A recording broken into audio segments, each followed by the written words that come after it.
What's up, guys? We're back in the greenhouse today.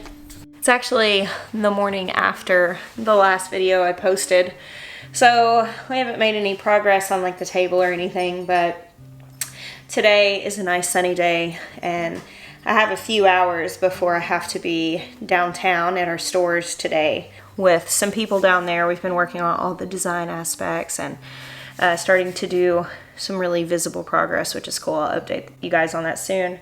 But the nature of seed starting for me is that I just take the time when I can get it and get a little bit done at a time.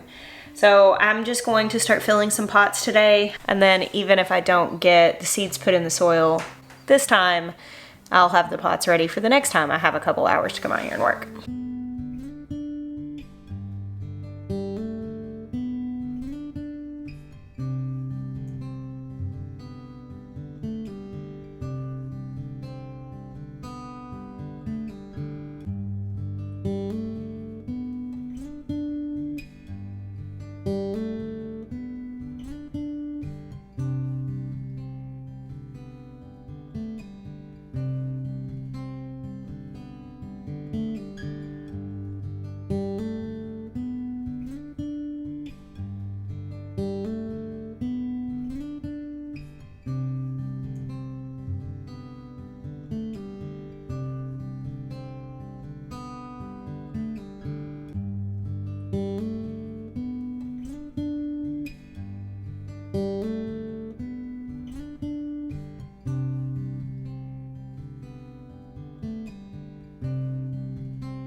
Alright, I poured dirty water on myself, such as gardening.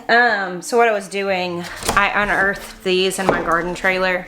These are these little sling things that go in the 10-20 trays from Bootstrap Farmer. And they hold all these cups. You don't have to have them. Anytime you're bottom watering, just having something sitting in a container is good to bottom water. I think bottom watering is the way to go. These just kind of hold the cups up a little bit so there's a space underneath it, and eventually what will happen using these is the roots will go down through the soil and into the water, so you can put water in there and they're drinking from the bottom tray without the soil getting too wet. So not fully necessary, but I like using them. I had set up several of these trays without these because I didn't get that far into my trailer, and now I'm just moving them over.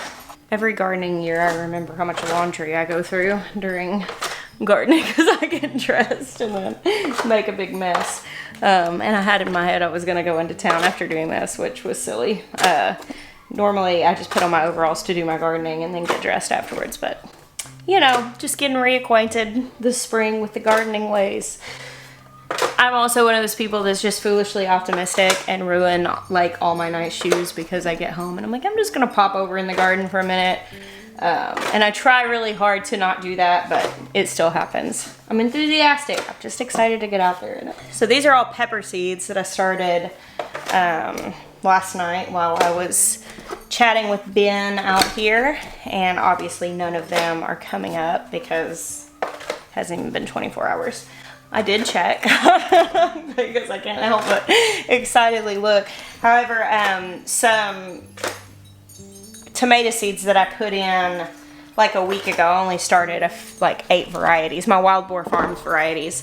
They're starting to just barely pop up. They'll probably be standing upright by tonight, which is pretty cool. So it's the first happy birthday seedlings of the year.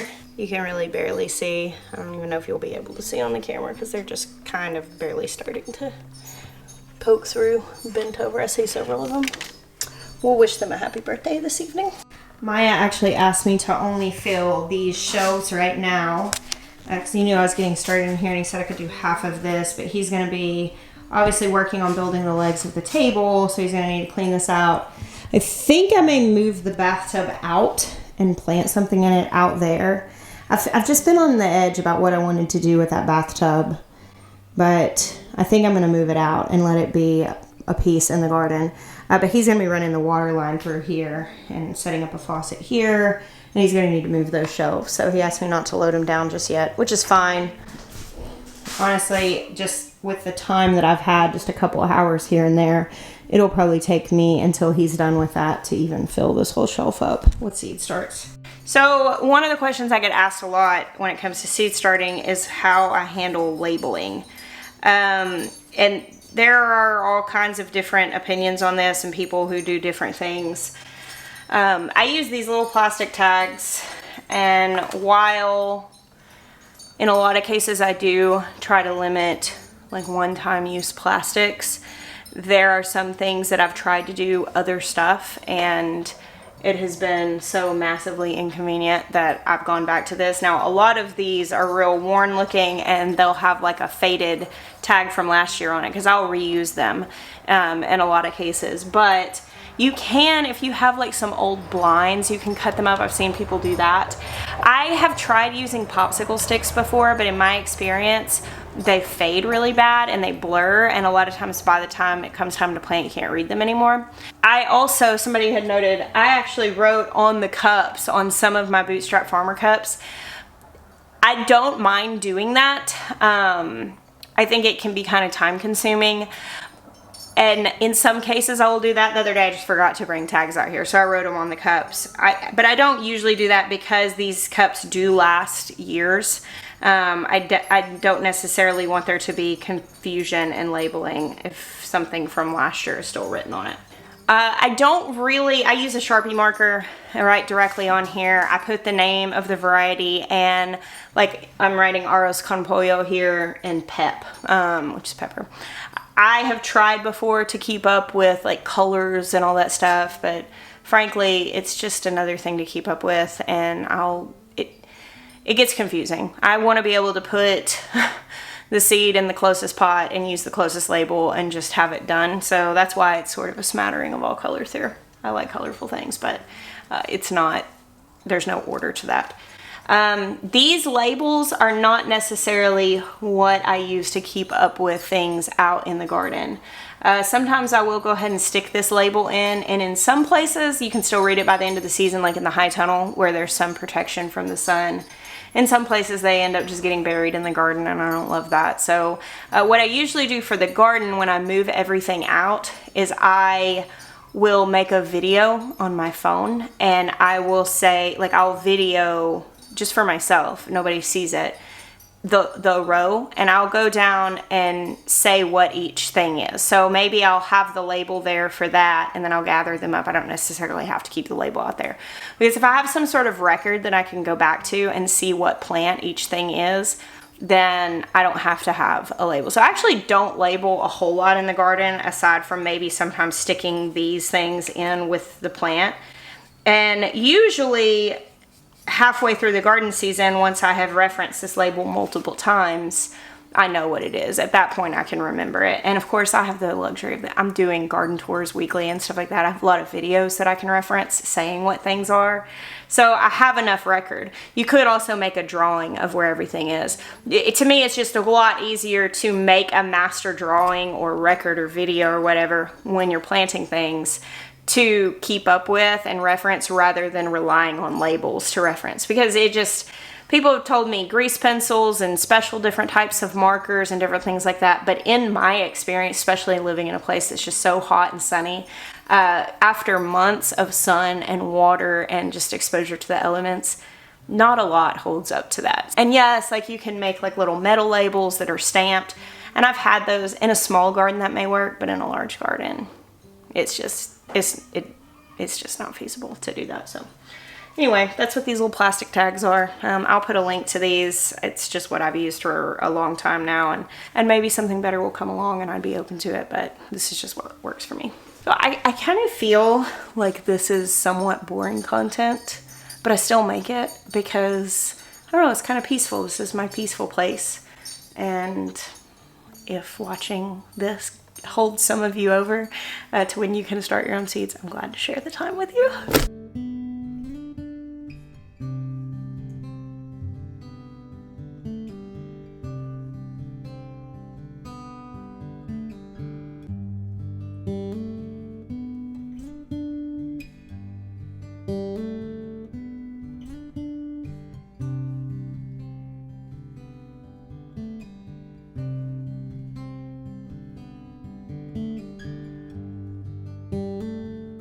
All right, so here's kind of how I do things whenever I'm starting seeds. I get my soil in, I get my pot labeled. I like to do the labeling first so there's no chance I'm gonna forget, because it stinks when you don't know what you have. And I actually just lay the seeds out on top of the soil. That way I don't accidentally double sow something. There are a couple ways you can do this. You can put one seed per pot. If it doesn't come up, just sow another one. But the thing is, then that plant's going to be a little behind, because, you know, it can take 2 weeks or so sometimes for things to germinate, especially if you don't have it on a heat pad or anything. You can sow them very densely, and like that's what I did down here with these tomatoes. Like there are probably like 15 seeds in each one of these cups, and when they come up, I will separate them very gently, teasing them apart and putting them in their individual cup. And that way I waste no seeds. It makes it a little bit less time consuming on the front end, because obviously I only had to fill up 8 cups to do this. Of course, I'm going to have to pot them up later. So it's just kind of putting part of the work off to the end. And this is really a convenient way to do it if you are starting things inside, maybe under one grow light, and you're going to move it out later. Now what I did here is most of these have 2 seeds, some of them just have 1. And basically, if I have a cup that just had 1 seed and it doesn't come up, I have another cup that had 2 come up, I can just pull one of those seedlings out and move it over. Otherwise, I'll thin these by cutting them off, or if I don't have the heart to do that, which sometimes I don't, I will separate them and put them into their own cup. It just depends on if I feel like I need those plants or not. So now I'm going to each one of these and just pushing the seeds down. Seeds need to be planted twice as deep as they are wide. So for these little pepper seeds, it's not very deep. And I can just push it in and then cover it over the top. And yeah, then they'll be done. This soil is pretty damp. But I may go ahead and pull one of these out and fill the bottom of my tray up just a little bit to make sure it stays moist. You just want to make sure when you have seeds in the soil that it does not dry out, because even if it just dries out for a little bit, if you have that tender little seedling sprouting in there, it can just dry up and never make it to the surface. A lot of times when we're dealing with poor germination, we'll blame like the seeds or the seed company. I've had multiple people I've seen say, oh, I don't like the seed company, I had nothing germinate. And I'm like, that's probably not the fault of the seed company, especially if you have other gardeners who are like, I had just fine germination from that seed company. The 2 biggest mistakes that people make in let's go with the 3 biggest mistakes in not having good germination is they plant their seeds too deep. A seed has just the right amount of energy in it for that little plant to shoot out. It's going to shoot out one single root that goes down, and it's going to shoot up one little stem that goes up. And when it gets up above the soil, it stands up and then it unfurls its first little leaves before its first true leaves. And at that point, it's able to begin photosynthesizing and growing. If you put your seed in too deep, it may sprout out of the seed, but run out of energy before it hits the surface of the soil. So I would say that's probably one of the biggest issues, is people are planting their little tiny seeds multiple inches into the soil. That said, I have volunteers that come up every single year in my garden, and obviously those were not spaced and they were not meticulously planted at the correct depth. So seeds are still resilient, but that can cause issues. The next thing would be definitely the moisture issue. If you let your soil dry out even for one afternoon before your seeds have come up above the soil, they don't have a deep root. They can't search through the soil to find the moisture they need. So if they're right there on the surface and the surface dries out, especially if they're in a hot place, they'll just shrivel up and die. And then they never get up above the soil. And so people think, well, my seeds never germinated. Maybe they did, they just never got up to the surface of soil if they shriveled up and died. And then the last thing would be a lack of heat. Typically seeds are triggered to sprout by warmth. It's like 75 here in the greenhouse right now, which is like 26 Celsius. So that's warm enough. A little warmer is even okay, like maybe just a little bit warmer than that. And in a lot of cases, cooler temperatures just means slower germination. It doesn't mean that they won't germinate, it just means that they're gonna go slower. So a lot of times bumping the heat a little bit just means you're gonna get your seedlings up faster. But ideal heat and making sure it is warm enough is a big thing, because I've seen many people, and I myself have experienced when I'm germinating in an unheated greenhouse where it might be kind of chilly and you get some overcast days and it's cooler. Seedlings will take weeks to come up. Sometimes I'll think, oh, that's not coming up, and then it warms up and they still sprout. So they can lay in the soil dormant for a while if it's not warm enough. So that would probably be the third thing, is not having enough heat.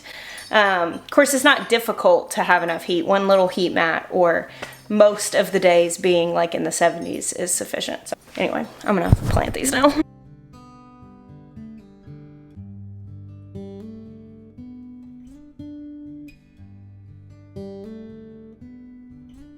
I'm almost out of time, so I'm only able to start one more thing. The other day, I was drinking some blue butterfly pea tea in a video, and these are the blue butterfly peas. These are from Baker Creek, and I've got the blue queen butterfly pea, which I've grown this before.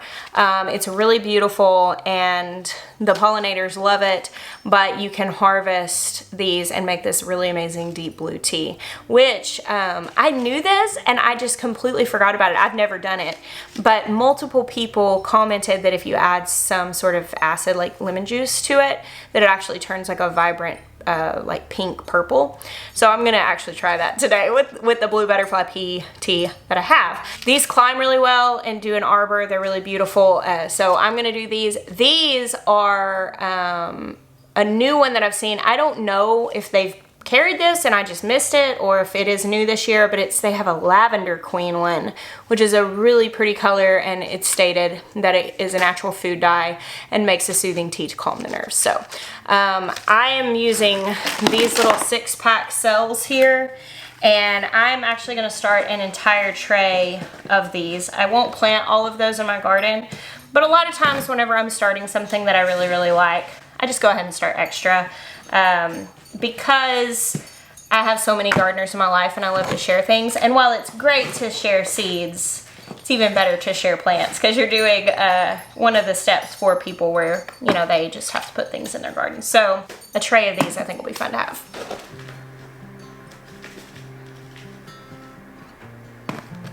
Actually, I think I will use my colorful trays here to differentiate between the two things.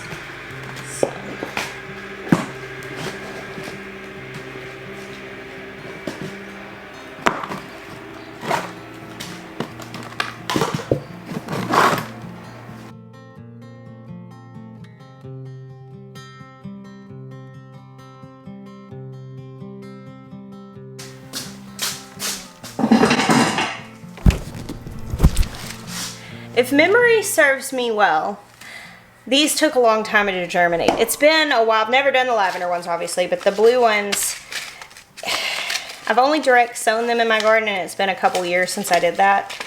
And if I recall, they took quite a while. Oh, I don't even have enough seeds to do all of these. I'll just do what I can. Let's do something else in the other ones.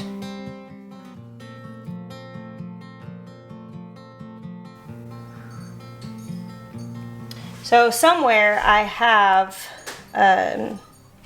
more of these seeds that I saved from my old garden, but I'm not 100% sure where they are. My experience with these was that they took a little while to get going, and once they did get going, they were very prolific and lovely, bloomed for a really long time, had lots of flowers. It states on the package, and this is how it is with a lot of peas and beans, you can what's called scarify the seeds, which is basically scratch them. Or soak them. Now, because I'm going to be bottom watering, what I'm going to do is just put a good deal of water in the bottom of this so that this soil stays very moist, and that's essentially kind of like soaking them. So if you are, let's say you're going to direct sow them out in your garden and you can't necessarily control keeping the soil super moist, for good germination you might want to do that whole scarification or soaking in order to give them the best opportunity to develop. So these actually I didn't end up putting anything in, so I'm going to set them to the side so that whatever I do put in them I can label appropriately.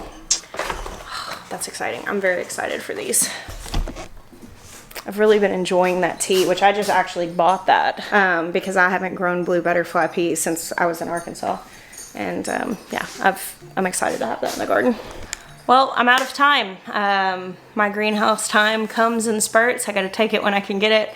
And though this probably is gonna end up being a pretty short video, I've been out here for close to 2 hours. So I'm gonna wrap it up. Thank you guys for hanging out with me today. It's always a joy to share my most special time in my greenhouse with you. I bless you. Until next time.